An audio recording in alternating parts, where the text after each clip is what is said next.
Hello everyone, ಇದು ನಿಮ್ಮ ನೇತ್ರ ಬಿಗ್ ಬಾಸ್ ಅವ್ರ ಕಡೆಯಿಂದ ಇನ್ನೊಂದು ಸೂಪರ್ ಡೂಪರ್ ಪ್ರೋಮೋ ಅಪ್ಡೇಟ್ ಆಗಿದೆ. ಫೈನಲಿ ಒಂದು ಮಂಜಣ್ಣನ ದರ್ಬಾರಿಗೆ ಫುಲ್ ಸ್ಟಾಪ್ ಇಡಕ್ಕೆ ಬಿಟ್ಟಿದ್ದಾರೆ ಗುರು ಈ ಪ್ರೋಮೋ ಅಂತ ಅನ್ನಿಸ್ತು. ನಿಮ್ಗೇನ್ ಅನ್ನಿಸ್ತು ಅಂತ ಫಟಾಫಟ್ ಕಮೆಂಟ್ ಸೆಕ್ಷನ್ ಅಲ್ಲಿ ತಿಳಿಸಿ. ಮತ್ತೆ ಆ ಪ್ರೋಮೋ ಏನು ಎತ್ತ ಅಂತ ಡಿಸ್ಕಸ್ ಮಾಡೋದಕ್ಕಿಂತ ಮುಂಚೆ ನನ್ನ ಚಾನಲ್ನ ಯಾರಾದರೂ ಫಸ್ಟ್ ಟೈಮ್ ನೋಡಿದ್ದೀರಾ ಅಂದ್ರೆ ದಯವಿಟ್ಟು ಸಬ್ಸ್ಕ್ರೈಬ್ ಮಾಡ್ಕೊಳ್ಳಿ, ವಿಡಿಯೋಗೆ ಲೈಕ್ ಮಾಡಿ, ಕಮೆಂಟ್ ಮಾಡೋದನ್ನ ಮಾತ್ರ ಮರ್ತೋಗ್ಬಿಡಿ ಅಂತ ಹೇಳ್ತಾ ಇನ್ನು ಡೈರೆಕ್ಟ್ ವಿಚಾರಕ್ಕೆ ಬರೋದಾದ್ರೆ, ಇಷ್ಟು ದಿನ ಮಂಜಣ್ಣ ಮಾತ್ರ ರಾಜ ಆಗಿದ್ರು. ಬಟ್ ಈ ರಾಜ್ಯಕ್ಕೆ ಒಂದು ಯುವರಾಣಿನ ತರಿಸೋ ಪ್ರಯತ್ನ ಕೂಡ ಬಿಗ್ ಬಾಸ್ ಅವರು ಮಾಡ್ತಾ ಇದ್ದಾರೆ. ಆ ಯುವರಾಣಿ ಯಾರು ಅಲ್ಲ, ಮೋಕ್ಷಿತ್ ಅವರು. ಆದ್ರೆ ಅಲ್ಲಿ ಒಂದು ಟ್ವಿಸ್ಟ್ ಏನಪ್ಪಾ ಅಂದ್ರೆ, ಆ ರಾಜ್ಯದ ಪಟ್ಟನ ಕಸಿದುಕೊಳ್ಳಲು ಬರ್ತಾ ಇದ್ದಾರೆ ಯುವರಾಣಿ ಅಂತ ಒಂದು ಹೇಳ್ತಾರೆ. ಅದು ನನಗೆ ಸಿಕ್ಕಾಪಟ್ಟೆ ಇಂಟ್ರೆಸ್ಟಿಂಗ್ ಅನ್ಸಿದ್ದು. ಅಷ್ಟೇ ಅಲ್ದೇನೆ ಒಂದು ಮಹಾರಾಣಿಯ ಗತ್ತು ಗಮ್ಮತ್ತು ಕೂಡ ಮೋಕ್ಷಿತ ಅವರು ಕ್ಯಾರಿ ಮಾಡ್ತಿರೋದು ತುಂಬಾ ಚೆನ್ನಾಗಿ ಗೊತ್ತಾಗ್ತಾ ಇದೆ ವಿಡಿಯೋ ಅಲ್ಲಿ. ನಿನ್ನೆ ನಮ್ಮ ಮಂಜಣ್ಣ ನಾಮಿನೇಷನ್ ಅಲ್ಲಿ ಮಾಡಿರೋ ಮೋಸ ಇವತ್ತು ಡೆಫಿನೆಟ್ಲಿ ಅವ್ರನ್ನ ಸುಡೋದ್ರಲ್ಲಿ ಡೌಟೇ ಇಲ್ಲ. ಪ್ರೋಮೋ ನೋಡಿದ್ರೇನೆ ಗೊತ್ತಾಗ್ತಾ ಇದೆ ಮಂಜಣ್ಣನ ವಿರುದ್ಧ ಆಲ್ರೆಡಿ ಎಲ್ಲರೂ ಎದ್ದು ನಿಂತಿದ್ದಾರೆ ಅಂತ. ಕೊನೆಗೆ ಉಳ್ಕೊಂಡಿದ್ದು ನಮ್ಮ ತ್ರಿವಿಕ್ರಮ್ ಮಾತ್ರ ಗುರು. ನೀವು ಪ್ರೋಮೋನ ಕ್ಲಿಯರ್ ಆಗಿ ಝೂಮ್ ಔಟ್ ಮಾಡಿ ನೋಡಿದ್ರೆ ಗೊತ್ತಾಗುತ್ತೆ.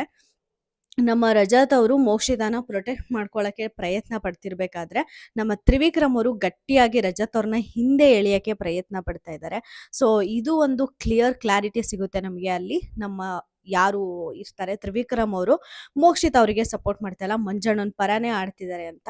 ಅಲ್ಲಿ ನಮ್ಗೆ ನೋಡೋದಾದ್ರೆ ವಿಡಿಯೋ ಅಲ್ಲಿ ತ್ರಿವಿಕ್ರಮು ಗೌತಮಿ ಮಾತ್ರ ಈ ಕಡೆ ಮಂಜಣ್ಣನ್ಗೆ ಸಪೋರ್ಟ್ ಮಾಡ್ತಾ ಇರೋದು. ಇನ್ನು ಮಿಕ್ಕಿದವ್ರು ಯಾರಿದ್ದಾರೆ, ಐಶು ಆಗಿರ್ಬೋದು, ಚೈತ್ರ ಅವ್ರಾಗಿರ್ಬೋದು, ನಮ್ಮ ಶಿಶಿರ್ ಅವ್ರಾಗಿರ್ಬೋದು, ಹನುಮಂತು ಆಗಿರ್ಬೋದು, ಧನರಾಜ್ ಅವರಾಗಿರ್ಬೋದು, ರಜತ್ ಅವರಾಗಿರ್ಬೋದು, ಶಿಲ್ಪಾ ಶೋಭಾ ಅವರಾಗಿರ್ಬೋದು, ಈ ಪ್ರತಿಯೊಬ್ಬ ಕಂಟೆಸ್ಟೆಂಟ್ಸು ಕೂಡ ಮೋಕ್ಷಿತ ಪರ ನಿಂತ್ಕೊಂಡು ನಮ್ಗೆ ವಾದ ಮಾಡ್ತಿರೋದಾಗ್ಲಿ, ಮೋಕ್ಷಿತಾಗೆ ಜೈಕಾರ ಆಗ್ತಿರೋದಾಗ್ಲಿ ತುಂಬಾ ಚೆನ್ನಾಗಿ ಎದ್ದು ಕಾಣಿಸ್ತಾ ಇದೆ. ಇದಕ್ಕೆ ರೀಸನ್ ಇನ್ನೇನು ಇಲ್ಲ ಗುರು, ನಿನ್ನೆ ನಡೆದಂತಹ ನಾಮಿನೇಷನ್ ನಾವೆಲ್ಲರೂ ಒಪ್ಕೋಬೇಕಾಗಿರೋದೆ. ನಿನ್ನೆ ಮಂಜಣ್ಣ ಆಟ ಆಡಿದ್ದು ರೀತಿ ನನ್ಗೆ ಹೆಂಗ್ ಅನ್ನಿಸ್ತು ಅಂದ್ರೆ, ಎಕ್ಸ್ಪೆಷಲಿ ಗೌತಮಿ ನಾಮಿನೇಷನ್ನು.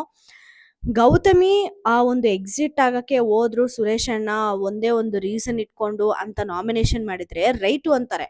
ಅದೇ ರೀಸನ್ ಬೇರೆಯವ್ರು ಕೊಟ್ಟು ನಾಮಿನೇಷನ್ ಮಾಡಿದ್ರೆ ಸುದೀಪ್ ಸರ್ ಆಲ್ರೆಡಿ ಇದನ್ನ ಕ್ಲಿಯರ್ ಮಾಡಿದಾರಲ್ಲ, ಬೇರೆ ಪಾಯಿಂಟ್ ಹೇಳು ಅಂತಾರೆ. ಫಸ್ಟ್ ಆಫ್ ಆಲ್ ಮಂಜಣ್ಣ ಏನ್ ಮಾತಾಡ್ತಾ ಇದ್ದಾರೆ ಅಂತ ಆದ್ರೂ ಅರ್ಥ ಆಗ್ತಾ ಇದೆಯಾ ಅನ್ನೋಷ್ಟು ಫ್ರಸ್ಟ್ರೇಷನ್ ನನಗೆ ಗೌತಮಿ ಅವರ ರೀಸನ್ ಕೊಟ್ಟಾಗ ನನಗೆ ಬಂತು.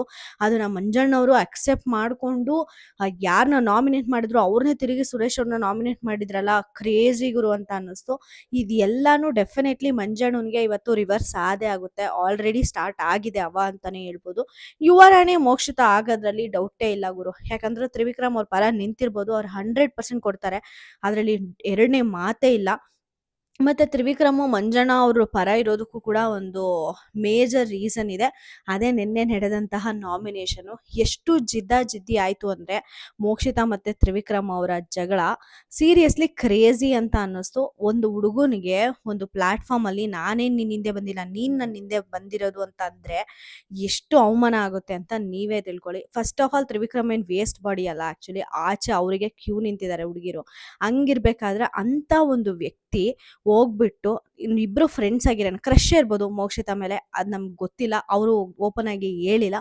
ಇಬ್ರು ಸೇರಿ ಆಟ ಆಡೋಣ, ಈ ಕ್ಲಾಶಸ್ ಏನಿರುತ್ತೋ ಅದು ಬೇರೆಯವ್ರಿಗೆ ಲಾಭ ಆಗ್ಬಾರ್ದು, ಆಚೆ ಆಡೋಣ ಅಂತಾಗ ಒಪ್ಕೊಂಡು ಅವ್ರ ಟೀಮಲ್ಲಿ ಇದ್ದು ಗೆದ್ದು ಪಾಯಿಂಟ್ಸ್ ಎಲ್ಲ ಕೊಡೋವರೆಗೂ ಚೆನ್ನಾಗೇ ಇತ್ತು ಮೋಕ್ಷಿತಾ ಮೇಡಮ್ಗೆ. ಅದಾದ ನಂತರ ಯಾವಾಗ ಅವ್ರ ನೇಮ್ನ ಒಂದು ಗೇಮ್ಗೆ ತ್ರಿವಿಕ್ರಮ್ ಸಜೆಸ್ಟ್ ಮಾಡ್ಲಿಲ್ಲ, ಅಲ್ಲಿ ಉರ್ಕೊಂಡೋಯ್ತು. ಮೋಕ್ಷಿತಾ ಮೋಕ್ಷಿತಾ ಮೋಕ್ಷಿತಾ ಅಂತ ಇದ್ರೆ ಮೋಕ್ಷಿತ್ ಅವರು ತುಂಬಾ ಚೆನ್ನಾಗಿರ್ತಾರೆ, ಬೇರೆ ಯಾರಿಗೂ ಸಪೋರ್ಟ್ ಮಾಡಬಾರ್ದು. ಮೋಕ್ಷಿತಾ ಅಂತ ಕುದುರೆ ಮೇಲೆ ಇತ್ತಿದ್ರೆ ಮಾತ್ರನೇ ಅವ್ರು ಚೆನ್ನಾಗಿರೋದು, ಇಲ್ಲ ಅಂದ್ರೆ ಅವರು ರಿಯಲ್ ಫೇಸ್, ಅವರ ರಿಯಲ್ ಮುಖವಾಡ ಏನಿರುತ್ತೋ ಅದನ್ನ ತೋರಿಸ್ತಾರೆ ಅನ್ನೋದು ನಿನ್ನೆ ತ್ರಿವಿಕ್ರಮ್ ವಿಚಾರದಲ್ಲಿ ನಮ್ಗೆ ಕ್ಲಿಯರ್ ಆಗಿ ಗೊತ್ತಾಯ್ತು. ಅಂತ ತ್ರಿವಿಕ್ರಮ್ ಇವತ್ತೋಗಿ ಮಹಾರಾಣಿ ಯುವರಾಣಿ ಆಗ್ಲಿ ಅಂತ ಸಪೋರ್ಟ್ ಮಾಡ್ತಾರೆ ಅಂತ ನಾವು ಎಕ್ಸ್ಪೆಕ್ಟ್ ಮಾಡಲ್ಲ. ತ್ರಿವಿಕ್ರಮ್ ಅವರು ಕೂಡ ಸದ್ಯ ಸಪೋರ್ಟ್ ಮಾಡಿಲ್ಲ. ಅವ್ರ ಟೀಮ್ಗೆ ಹೋಗಿದ್ರೆ ಏನ್ ಗುರು ನಾಯಿ ಬಾಲ ಡೊಂಕು ಅನ್ನೋ ತರ ಮತ್ತೆ ಹೋಗ್ತಾ ಇದ್ದಾನೆ ಹುಡುಗಿ ಹಿಂದೆ ಅಂತ ನಿಜವಾಗ್ಲೂ ಟ್ರೋಲ್ ಆಗ್ಬಿಟ್ಟಿರೋರು ಸದ್ಯ ಅರ್ಥ ಮಾಡ್ಕೊಂಡಿದ್ದಾರೆ. ಅವ್ರು ಅರ್ಥ ಮಾಡ್ಕೊಂಡ್ರು ಅಂತ ಅವ್ರನ್ನ ತಿರುಗಿ ನಾಮಿನೇಷನ್ ಮಾಡಿದಾಗೆ ನಮ್ಗೆ ಅರ್ಥ ಆಯ್ತು. ಸೊ ಇಲ್ಲಿ ನಮ್ಮ ಮಂಜಣ್ಣನ ಪ್ರಕಾರ ಪರ ನಿಂತಿರೋರು ಸ್ಟ್ರಾಂಗ್ ಆಗಿ ಕಾಣಿಸ್ತಿರೋರು ನನಗಾದ್ರೆ ತ್ರಿವಿಕ್ರಮ ಮತ್ತೆ ಗೌತಮಿ ಅವರಷ್ಟೇನೆ. ಗೌತಮಿ ಅವರು ಡೆಫಿನೆಟ್ಲಿ ಮಂಜಣ್ಣನ ಯಾವುದೇ ಕಾರಣಕ್ಕೂ ಬಿಟ್ಕೊಡಲ್ಲ, ಮಂಜಣ್ಣನ ಪರನೇ ನಿಂತಿರೋದು ಕಾಣಿಸ್ತಾ ಇದೆ. ಮತ್ತೆ ನಮ್ಮ ತ್ರಿವಿಕ್ರಮ್ ಅವರು ಗೌತಮಿ ಅವರೇ ಅಲ್ಲಿ ಒಂದು ಸ್ವಲ್ಪ ಸ್ಟ್ರಾಂಗೆಸ್ಟ್ ಕಂಟೆಸ್ಟೆಂಟ್ಸ್ ಅಲ್ಲಿ ಮಂಜಣ್ಣನ ಪರ ನಿಂತಿರೋರು. ಇನ್ ಮಿಕ್ಕಿರೋ ಕಂಟೆಸ್ಟೆಂಟ್ಸ್ ಎಲ್ಲರೂ ಕೂಡ ಮೋಕ್ಷಿತ ಪರವಾಗಿ ನಿಂತಿದ್ದಾರೆ, ಮೋಕ್ಷಿತ ಅವ್ರಿಗೆ ಜೈಕಾರ ಆಗ್ತಿದ್ದಾರೆ. ಮೋಕ್ಷಿತ ಅವರು ಕೂಡ ಅಷ್ಟೇನೆ, ಅವರು ಕೊಟ್ಟಿರೋ ಒಂದು ಆಟ ಏನಿದೆ, ಬಿಗ್ ಬಾಸ್ ಅವರು ಕೊಟ್ಟಿರೋ ಆಟ ತುಂಬಾ ಚೆನ್ನಾಗಿ ಆಡ್ತಿದ್ದಾರೆ. ಮಹಾರಾಣಿಗೆ ಇರೋ ಗಮ್ಮತ್ತು ದೌಲತ್ತು ಪ್ರತಿಯೊಂದು ಕೂಡ ಅವ್ರ ಮುಖದಲ್ಲಿ ಕಾಣಿಸ್ತಾ ಇದೆ. ನನ್ನ ಕ್ಯಾಪ್ಟನ್ ಕ್ಯಾಪ್ಟನ್ ರೂಮ್‌ಗೆ ಹೋಗ್ಬೋದು ಅಲ್ವಾ ಅಂತ ಅಂದ್ಬಿಟ್ಟು ಕ್ಯಾಪ್ಟನ್ ರೂಮ್‌ಗೆ ಹೋಗೋ ಪ್ರಯತ್ನ ಪಡ್ತಾರೆ. ಅದಾದ್ಮೇಲೆ ಅವ್ರು ತಗೊಂಡಿರೋ ಮೂವ್ ತುಂಬಾ ಚೆನ್ನಾಗಿತ್ತು. ಹೋಗಿ ನಾನು ಪಟ್ಟದ ಮೇಲೆ ಕೂತ್ಕೊಳ್ತೀನಿ, ತಡೀರಿ ಬೇಕಾದ್ರೆ ಅಂತ ಹೋಗಿ ಕೂತ್ಕೊಳ್ತಾರೆ. ಪ್ರತಿಯೊಬ್ಬ ಹೌಸ್ ಮೇಟ್ಸ್‌ನು ಕೂಡ ಅವ್ರ ಪರ ಸೆಳ್ಕೊಳ್ತಾರೆ. ಏನ್ ಆಫರ್ ಮಾಡಿದ್ದಾರೆ ಅವ್ರಿಗೆ ಸಪೋರ್ಟ್ ಮಾಡಕ್ಕೆ ಅಂತ ಕಾದ್ ನೋಡ್ಬೇಕು. ನನಗನ್ಸೋ ಪ್ರಕಾರ ಅವ್ರಿಗೇನು ಆಫರ್ ಮಾಡದೇ ಇದ್ರೂ ಕೂಡ ಕಂಟೆಸ್ಟೆಂಟ್ಸು ನಮ್ಮ ಮೋಕ್ಷಿತ ಪರ ಹೋಗ್ತಾರೆ. ಯಾಕಂದ್ರೆ ಮಂಜಣ್ಣನ ಒಂದು ರಾಜ್ಯದಲ್ಲಿ ಬರೀ ಒಂದು ಮಂಜಣ್ಣನ ದೌಲತ್ತೇ ಇರುತ್ತೆ. ಯಾವ ಪ್ರಜೆಗಳ ಒಂದು ಒಪಿನಿಯನ್ನು ಏನು ಮಂಜಣ್ಣನಿಗೆ ಮ್ಯಾಟರ್ ಆಗಲ್ಲ. ಮಂಜಣ್ಣನ ತಾಳಕ್ಕೆ ಅವ್ರು ಕುಣಿಬೇಕು, ಇಲ್ಲ ಅಂದ್ರೆ ಮಂಜಣ್ಣ ಸುಮ್ನೆ ಇರಲ್ಲ. ಅಂತ ರಾಜ್ಯದಲ್ಲಿ ಪ್ರಜೆಗಳು ಇರಕ್ಕೆ ಖಂಡಿತ ಇಷ್ಟಪಡಲ್ಲ. ಅದಕ್ಕೋಸ್ಕರನೇ ನಮ್ಗೆ ಮೋಕ್ಷಿತ ಪರವಾಗಿ ಅವರು ನಿಂತ್ಕೊಂಡು ಜೈಕಾರ ಆಗ್ತಿದ್ದಾರೆ ಅಂತ ನನಗೆ ಅನ್ನಿಸ್ತಾ ಇದೆ. ಓವರ್ ಆಲ್ ನೋಡಿದ್ರೆ ಮಾತ್ರ ಮೋಕ್ಷಿತ ಅವರು ಕೊಟ್ಟಿರೋ ಆಟನ ತುಂಬಾ ಚೆನ್ನಾಗಿ ಆಡ್ತಾ ಇದ್ದಾರೆ. ನಮ್ಮ ವಿಕ್ಕಿ ಅವರು ಅಷ್ಟೇನೆ ಸ್ವಾಭಿಮಾನ ಬಿಡದಂಗೆ ಮಂಜಣ್ಣನ ಪರ ಇಟ್ಕೊಂಡು ಅವ್ರಿಗೆ ಸಪೋರ್ಟ್ ಮಾಡ್ಕೊಂಡು ಮೋಕ್ಷಿತ ವಿರುದ್ಧ ಆಡ್ತಿರೋದು ನನಗೆ ಸಿಕ್ಕಾಪಟ್ಟೆ ಖುಷಿ ಇದೆ.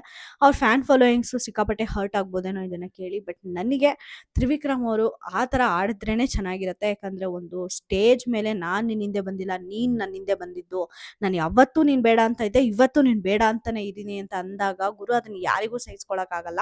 ಆ ಮಾತನ್ನ ಮೋಕ್ಷಿತ್ ಅವರು ಅಲ್ಲಿ ಹೇಳ್ಬಾರ್ದಾಗಿತ್ತು. ಪರ್ಸನಲ್ ರೀಸನ್ಸ್ ಎಲ್ಲ ತಂದು ನಾಮಿನೇಟ್ ಮಾಡಿದ್ರು ಅಂತ ನನಗನ್ನಿಸ್ತು. ನಿಮ್ಗೇನ್ ಅನ್ನಿಸ್ತು ಅಂತ ಕಮೆಂಟ್ ಸೆಕ್ಷನ್ ಅಲ್ಲಿ ತಿಳಿಸಿ. ಈ ಪ್ರೋಮಲ್ಲಿ ನಮ್ಮ ಮೋಕ್ಷಿತನ ಯುವರಾಣಿಯಾಗಿ ಹೆಂಗ್ ಕಾಣ್ತಾ ಇದ್ದಾರೆ ಅಂತ ಕೂಡ ನನಗೆ ಕಮೆಂಟ್ ಸೆಕ್ಷನ್ ಅಲ್ಲಿ ತಿಳಿಸಿ. ನಿಮಗೆ ವಿಡಿಯೋ ಇಷ್ಟ ಆದ್ರೆ ದಯವಿಟ್ಟು ಲೈಕ್, ಶೇರ್ ಅಂಡ್ ಸಬ್ಸ್ಕ್ರೈಬ್ ಅಂತ ಹೇಳ್ತಾ ನಾನು ಈ ವಿಡಿಯೋನ ಮುಗಿಸ್ತಾ ಇದ್ದೀನಿ. Thank you so much.